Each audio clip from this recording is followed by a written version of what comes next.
안녕하세요. 박상호 변호사입니다. 반갑습니다. 오늘은 특강입니다. 즐거운 특강이죠. 여러분들 본 수업만 들으시다가 좀 힘드시고 어렵게 느껴지기도 하시고 좀 지겨운 면도 아무래도 있으셨을 겁니다. 저도 특강을 준비하는 게 더 재밌어요. 제목을 한번 볼까요? 검단 신도시 아파트 공사 중지 명령 집행정지 사건. 이거 어디서 좀 본 것 같지 않으세요?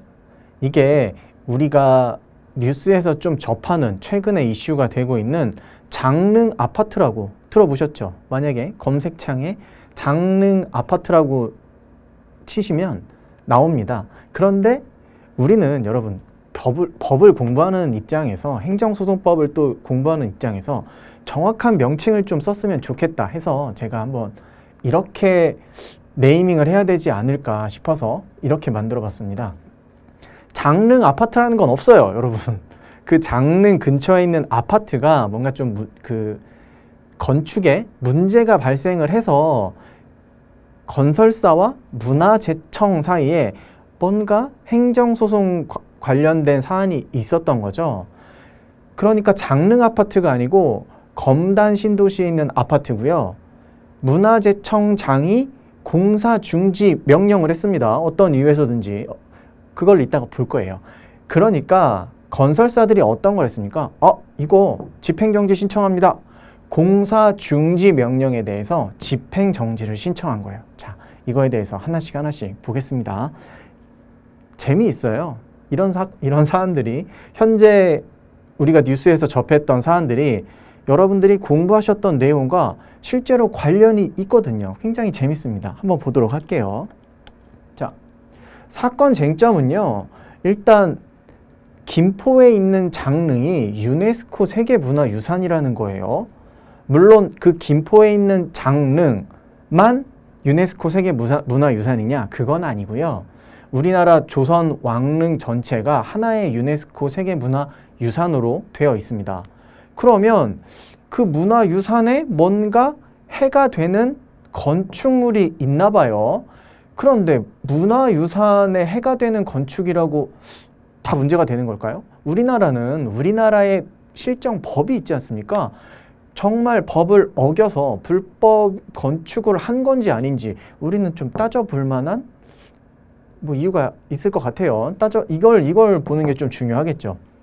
자, 여러분 설명을 좀 드려볼게요.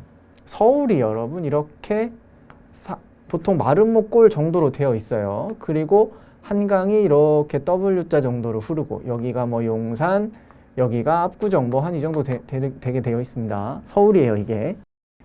서울은 중요한 게 아니고 이 서울 옆에 김포가 있죠. 김포 공항 쪽에 여기가 김포 장릉입니다.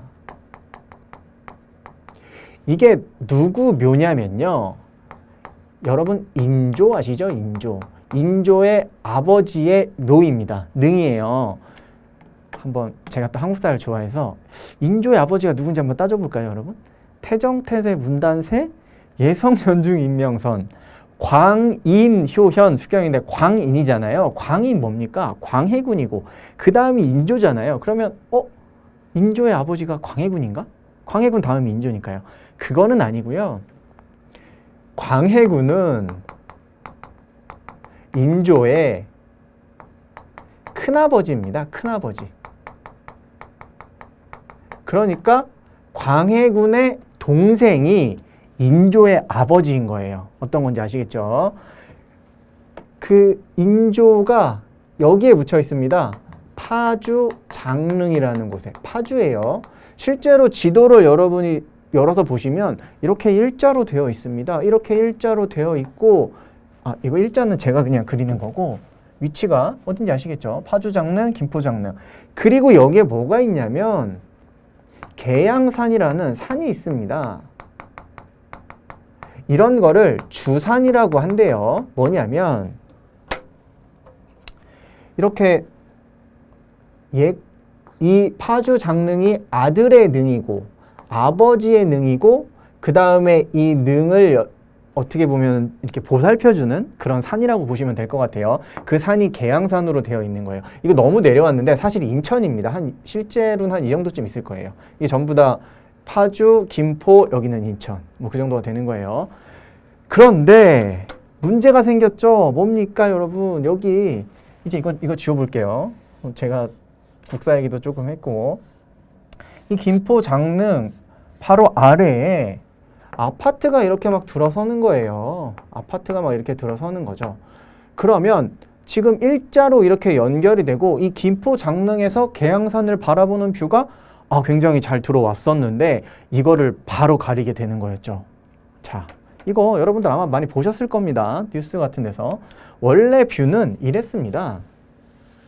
이거 이제 지워도 되겠죠. 원래 뷰는 이게 김포 장릉에서, 여기 중간 김포 장릉에서 계양산을 바라보는 뷰였어요, 이게. 그러니까 파주 장릉은 더 이쪽에 있고 김포 장릉, 계양산 이렇게 보이는 뷰죠. 이렇게 지금 산이 보이잖아요. 그런데 아파트 건축 전에는 이렇게 됐었는데 아파트 건축을 하고 나니까 이렇게 가려져 버린 겁니다. 여기 위에 살짝만 보이죠, 지금. 그리고 여기 여러분, 여기 아파트가 조금 있잖아요. 이게 아마 15층짜리인가 그랬는데 얘는 문제가 되지 않는다고 판단을 했습니다. 그런데 아파트 건축을 하고 나서 보니까 아마 한 이 정도는 원래 있었던 건데 지금 전체가 다 가려져 버렸죠. 그래서 얘가 문제가 된다. 문화재청에서 이거를 21년 올해 7월인가 5월쯤에 발견을 한 겁니다. 그래서 이거 뭔가 문제가 있는데 판단을 한 거죠. 문화재보호법을 한번 살펴볼까요? 여러분, 근데 이렇게 아파트를 짓는데요, 불법으로 아파트를 짓기가 쉽겠습니까? 아니죠. 당연히 이 건설사들은 건설 허가 받고 아파트 건축 시작해서 짓고 있는 겁니다. 그런데 건설사들이 간과한 게 바로 문화재보호법이었던 거죠. 원래 이거는요, 원래 아파트 건축, 이런 건축 허가는 지자체의 권한이었기 때문에 인천 서구청장이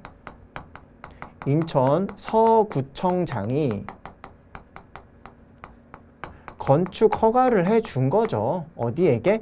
이 아파트를 짓는 건설사들에게. 지금 여기서 문제가 되는 건설사가 약 3개 정도 되거든요. 편의상 ABC 건설사라고 이렇게 이야기를 해볼게요. ABC 건설사에 건축 허가를 줘서 이렇게 건축을 다 하고 있는데 문화재청이 발견을 하고 문제가 있구나.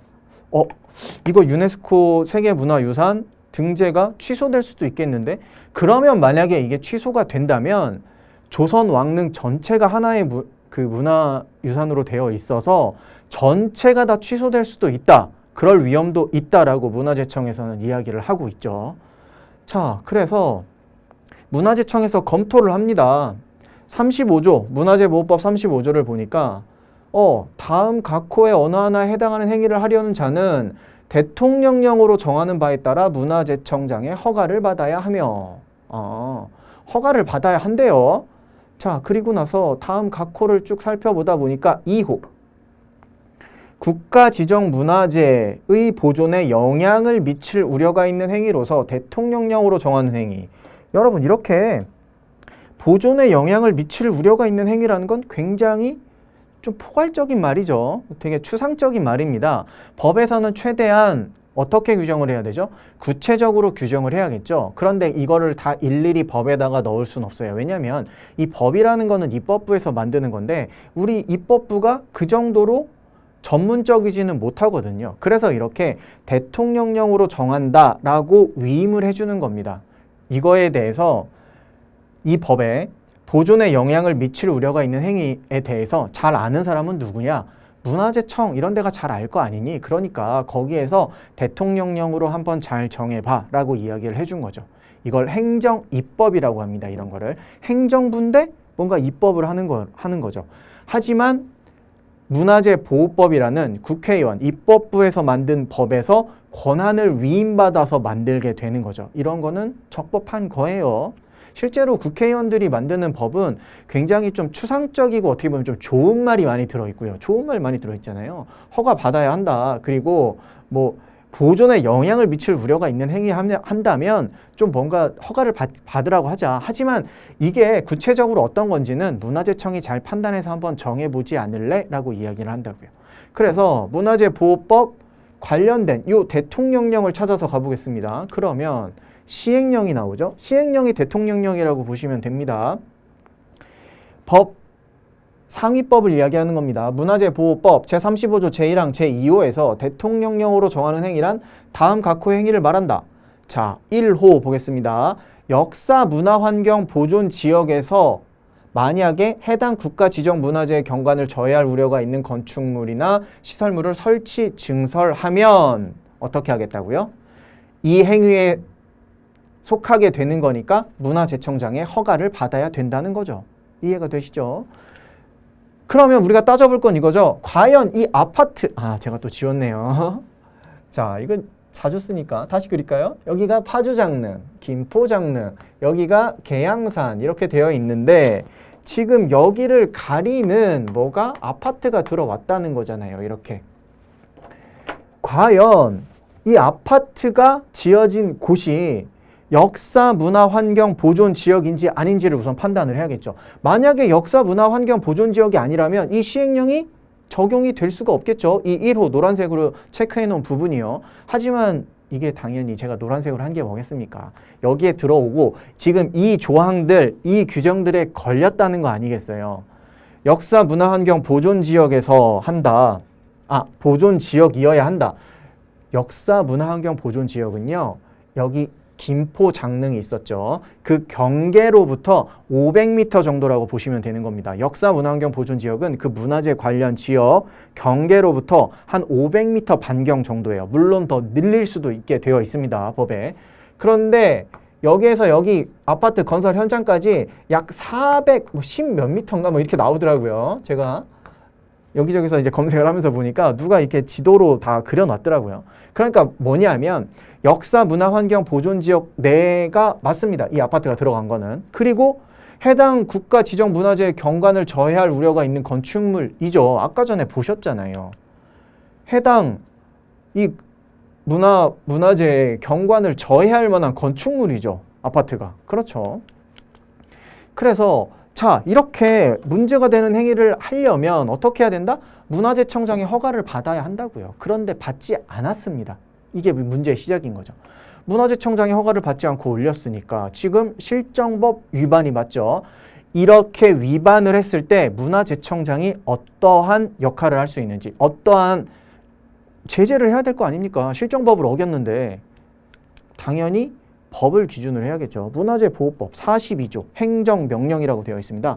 쭉 와서 한번 1항 읽어볼게요.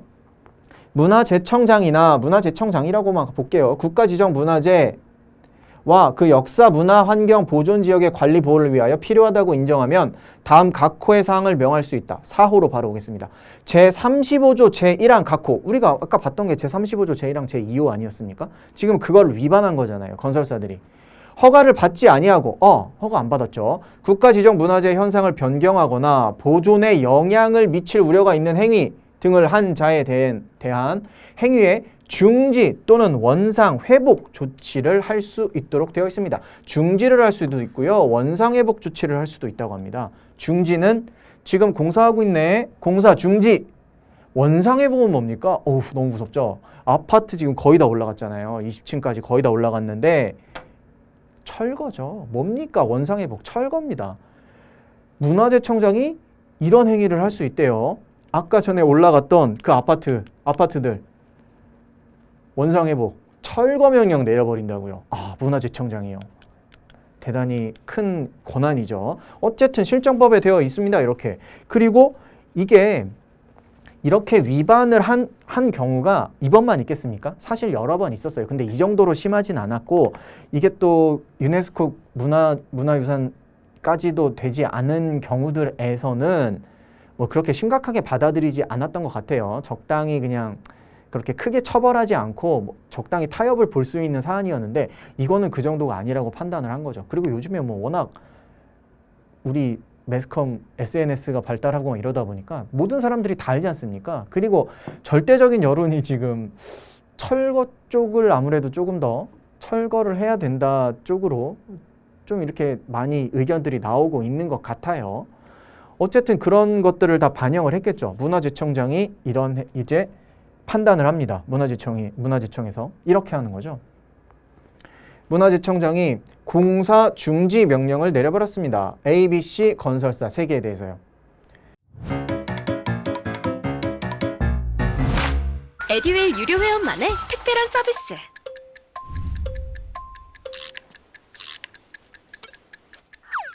하치하차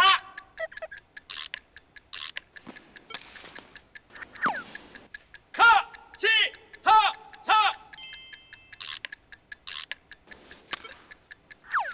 정답!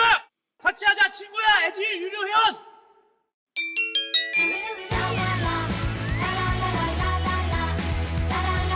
친구 소개하고 현금 받는 혜택. 오직 에듀윌 유료 회원에게만. 에듀윌. 그러니까 ABC 건설사 새 업체가 뭘 합니까? 집행정지를 신청합니다. 공사 중지 명령? 공사 중지 명령이 나오는 순간 이거는 처분 등이죠. 우리가 그동안 그렇게 많이 봤던 이게 바로 처분 등 아닙니까? 여러분들은 행정소송법, 우리는 행정소송법만 시험범이기 때문에 처분 등, 처분의 공정력 뭐 이런 거에 대해서 많이 배우진 않지만 공사중지 명령은요, 한번 나오면요, 그 흠이 워낙 중대하고 명백해서 무효가 되지 않는 이상 일단 유효입니다. 공사중지 명령이 유효, 나오는 순간 유효면 바로 스톱해야 돼요. 건설사들은. 바로 스톱해야 되는 겁니다.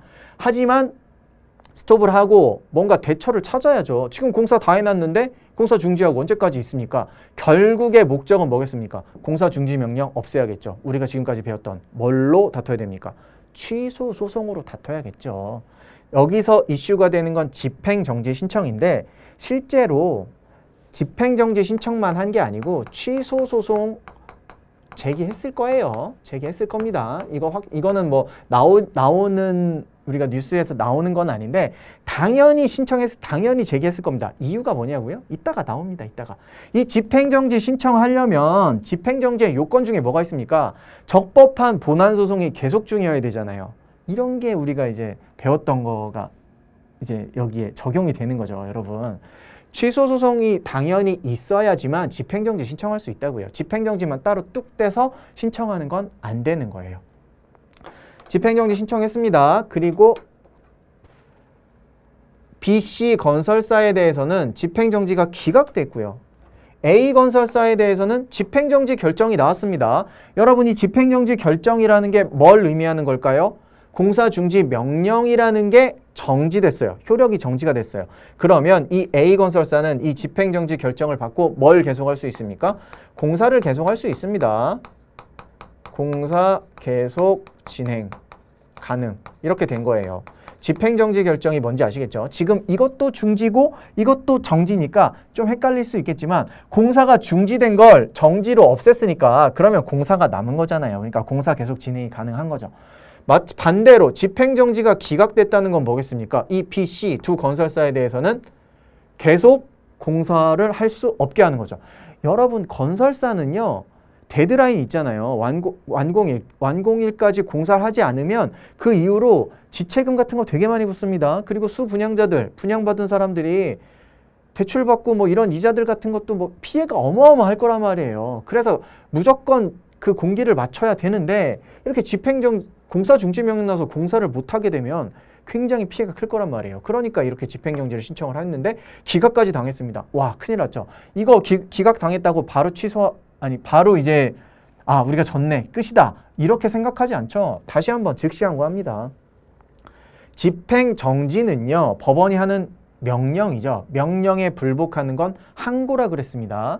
그런데 23조 5항, 행정소송법 23조 5항에서 집행정지 결정이나 집행정지 기각 결정에 뭐 할 수 있다고 되어 있죠? 즉시 항고할 수 있다고 되었잖아요. 그러니까 즉시 항고를 하는 거예요. 그런데 여러분, 지금 이 취소소송 집행정지를 어디다가 신청했냐면요, 일단 서울행정법원에 제기를 했어요. 서울행정법원에 제기를 했습니다. 서울행정법원에서 집행정지 기각한 겁니다. 그러면 즉시 항고는 어디다가 신청하나요? 서울행정법원에서 기각했는데 다시 서울행정법원에 항고하나요? 그거 아닙니다. 이거 마치 항소, 상고처럼 2심, 3심 가는 것처럼 이렇게 가는 거예요. 즉시 항고는 서울 서울고등법원에 신청하는 겁니다. 서울고등법원.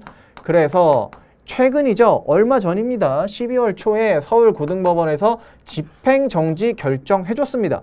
마찬가지로 BC 건설사도 공사를 계속할 수 있게 됐어요. 공사 계속 진행.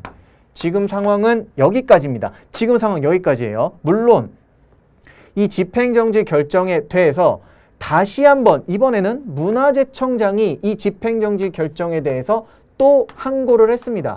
이거는요, 이번엔 어디로 가야겠어요? 고등법원 위는 뭡니까, 여러분? 대법원이죠. 대법원에 항고한 거예요. 대법원에 하는 항고는 재항고라고 이야기합니다. 항고를 두 번 할 수 있는데 첫 번째 하는 항고가 이제 원래 보통 항고인데 법 규정에 즉시 항고라고 되어 있어서 즉시 항고고, 얘도 즉시 항고라고 보시면 돼요. 집행정지 결정에 대해서 우리 행정소송법 23조 5항에 있는 항고를 하는 거니까. 그런데 대법원에 하는 거니까 재항고라는 말을 쓰기도 하는 거죠. 지금 상황이 여기까지입니다. 더 이상은 없어요. 지금 여기까지예요. 여기까지. 자, 어떤 얘기인지 아시겠죠? 그러면 여기에서 우리가 수험적으로 알아가야 할 거, 이거는 여러분 뭐 재밌으시죠? 이런 상황들 여러분들 나중에 친구들 만나서 얘기했을 때, 야, 장릉 아파트가 어떻게 생각해라고 하면, 야, 그 장릉 아파트가 아니고 검단 신도시에 아파트가 있는데 문화재청장이 공사중지 명령해서 집행정지했던 사건이야. 지금 집행정지가 다 집행정지 결정 나가지고 문화재청장이 대법원까지 재항고 해놨어. 그런 지금 상황이래. 그런 지금 상황이야 라고 아는 척을 좀 하실 수 있겠죠. 그거까지는 좋습니다. 오케이예요. 그런데 중요한 건 뭐냐면 수험적으로 도움이 돼야 될 거 아닙니까? 여러분, 제가 항상 하는 것 중에 수험적인 걸 빼먹는 게 있었습니까? 없죠. 당연히 수험이 우선인데. 그래서 보시죠. 이 사건의 수험의 쟁점은 뭡니까? 일단 첫 번째로 집행정지입니다. 너무너무 중요한 행정소송법 23조에서 규정하고 있는 집행정지라고요.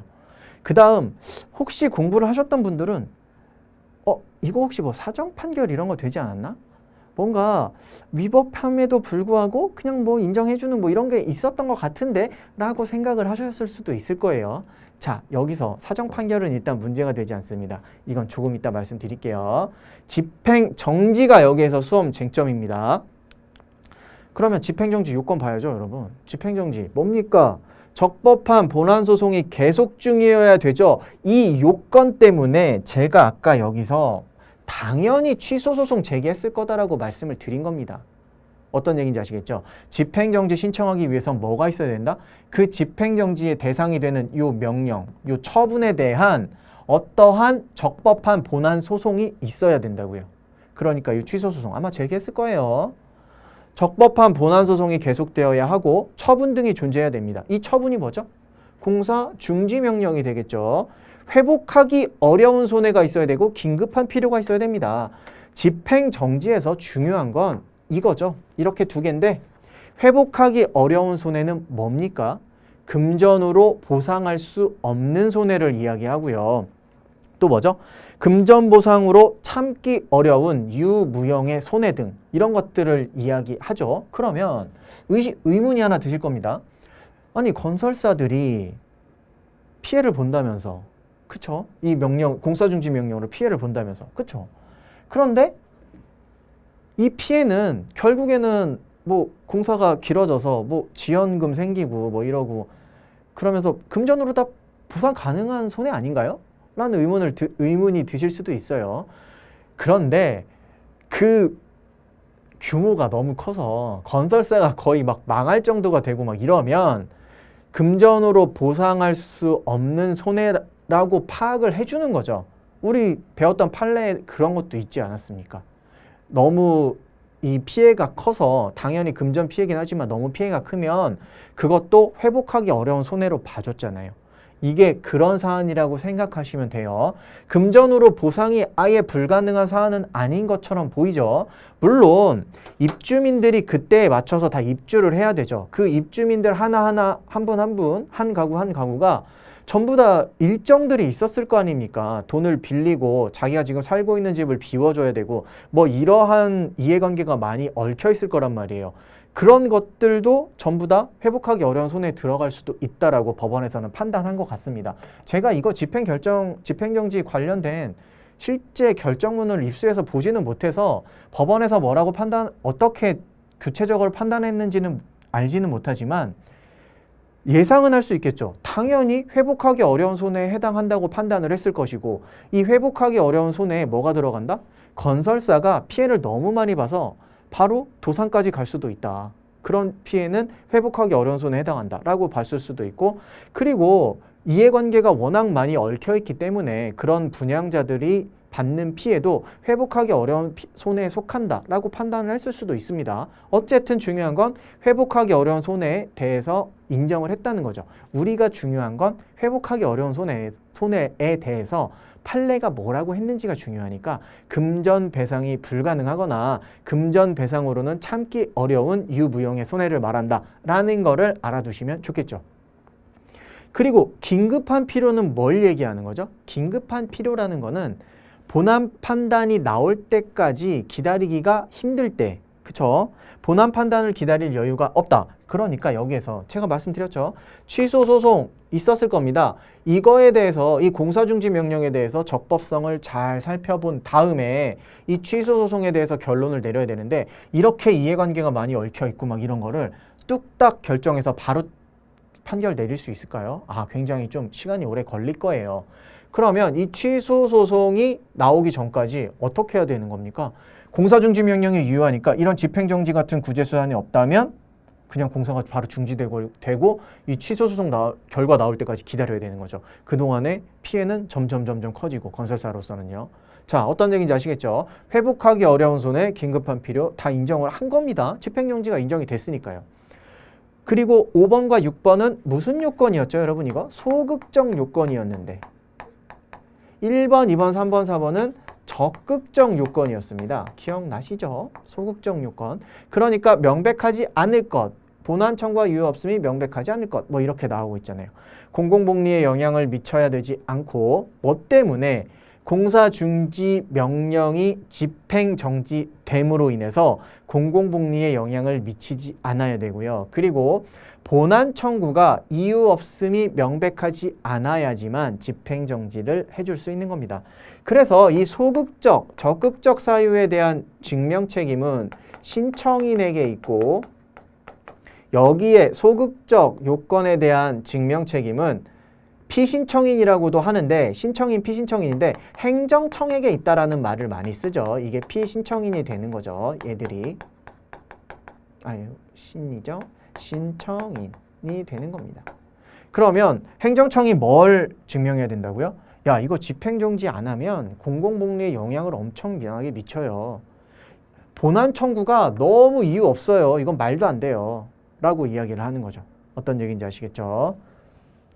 적법한 본안소송 계속 뭐 이런 것들은 신청인이 이제 증명을 하는 거죠. 주장하고 증명 책임을 지는 거예요. 이게 중요한 거죠. 이게 집행정지의 요건입니다. 자, 얘가 가장 중요한 거고요.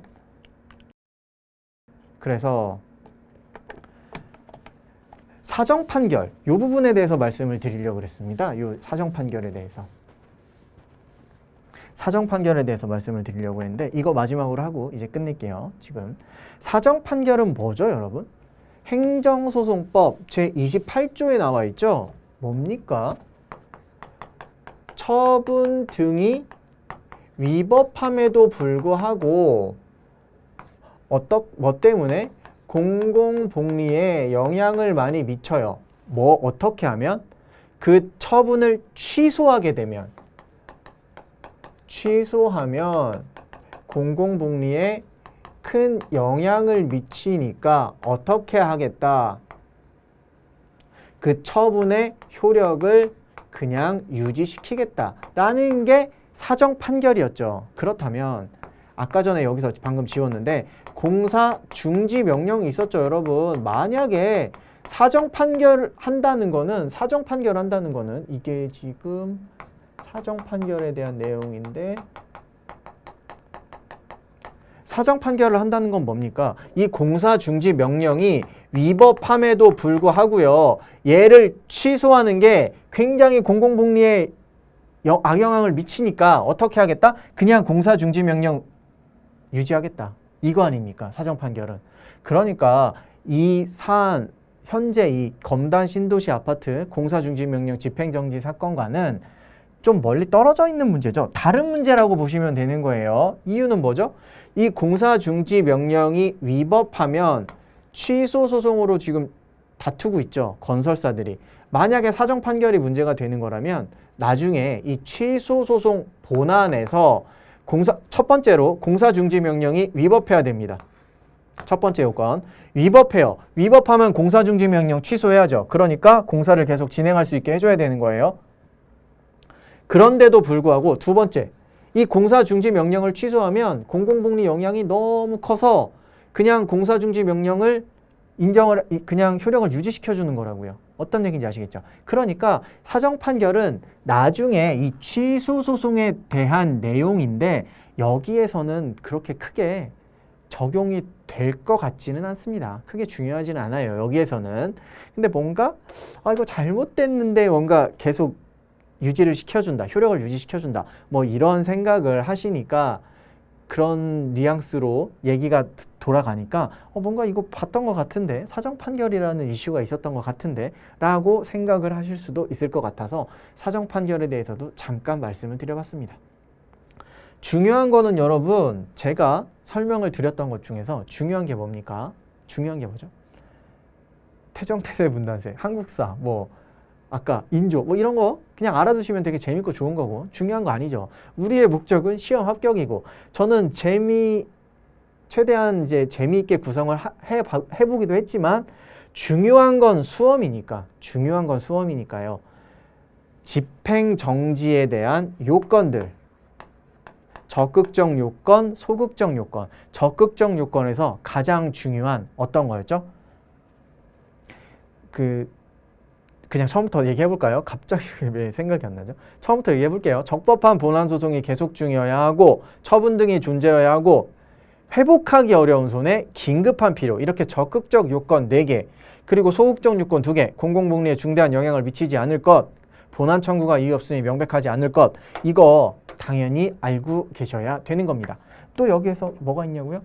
즉시항고 가능하다. 즉시항고 가능하다. 이것도 중요한 이슈죠. 23조 5항에서 이야기하고 있고요. 하나 더 말씀드려 볼까요? 집행정지 신청하면 신청하는 순간 바로 집행정지 되나요? 그런 거 아니었죠. 그게 뭐였죠? 집행부정지 원칙을 우리는 채택하고 있었습니다. 집행부정지 원칙을 채택하고 있다. 뭐 이런 것들. 얘는 23조 1항에서 바로 규정을 하고 있죠. 이런 것들. 집행정지에 관련된 내용들이 고구마 줄기 엮듯이 계속 뭐 말씀드릴 게 너무 많죠. 사실. 그래서 집행정지에 대해서 알아두시는 게 오늘 특강의 가장 큰 주제입니다. 이 검단 신도시 아파트 이 사건을 통해서 여러분들에게 제가 말씀드리고 싶었던 거는 바로 뭐다? 집행정지의 요건을 다시 한번 확인을 하시고 그거를 잘 알아두셔서 이제 조금 있으면 제 객관식 수업을 들으셔야 될 텐데 거기에서 집행정지 부분에 가셔서 그때 그 특강이 좀 도움이 되는구나 라고 생각을 하셨으면 그러면 좋겠네요. 그래서 오늘도 전 특강을 항상 되게 빨리 끝내고 싶은데 제가 말씀을 드리다 보면 보통은 30분이 넘는 것 같아요. 그래도 저도 특강은 참 재밌고 즐겁게 하고 있습니다. 여러분도 재밌고 즐겁게 잘 들으셨는지는 모르겠지만 재밌게 잘 들으셨으면 좋겠네요. 자, 오늘 특강은 여기서 마치고요. 다음 특강에는 조금 더 유익하고 재미있고 수험에 도움되는 내용으로 돌아오도록 하겠습니다. 감사합니다.